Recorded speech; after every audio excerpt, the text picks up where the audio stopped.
Bonjour, Côté Vape vous présente aujourd'hui l'ensemble Sky Solo Plus et Sky Solo de la marque Vaporesso. C'est un modèle qui est destiné à la vape directe et qui génère donc des gros volumes de vapeur. C'est un ensemble qui se compose d'une batterie d'une autonomie de 1400 mAh pour la Sky Solo et la Sky Solo Plus est dotée d'une batterie de 3000 mAh. Quant au réservoir, il est d'une contenance de 3,5 ml pour le modèle Sky Solo et un réservoir de 8 ml pour le modèle Sky Solo Plus. Les résistances sont d'une valeur de 0,18 ohms et la puissance est de 90 watts. Voilà. Donc, je vais vous présenter le Sky Solo, qui est le plus petit modèle. Donc, l'ensemble contient une notice de démarrage, les deux résistances GT. Alors, il existe plusieurs puissances en fonction de ce que l'on souhaite avoir comme vapeur. Un ensemble de joints de rechange pour la vapoteuse. Un câble USB micro USB classique. Et enfin, la batterie, le haut du réservoir et donc une résistance que j'ai en pièces. Donc nous avons un airflow qui est non réglable, d'accord.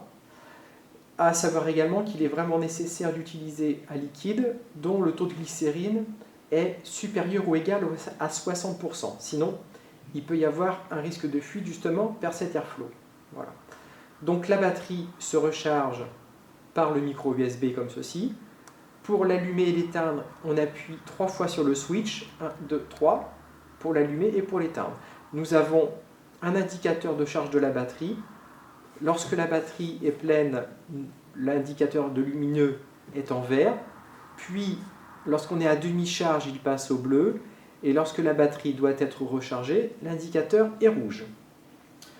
Pour utiliser donc cette vapoteuse, on doit visser la résistance qui va permettre de faire la jonction entre le haut et le bas, et d'avoir donc le réservoir. Le réservoir est ici, le Pyrex. On visse ensuite cette partie-là, et l'étanchéité est faite.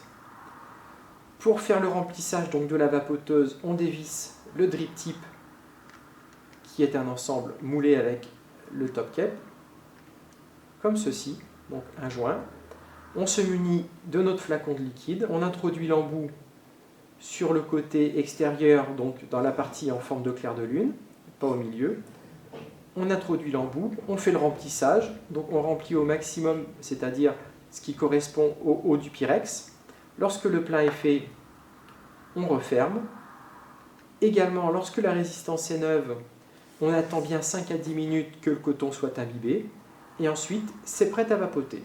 Voilà, un modèle très simple, qui tient bien en main, compact, efficace, pour du gros volume de vapeur. Nous vous en souhaitons un bon usage. Merci.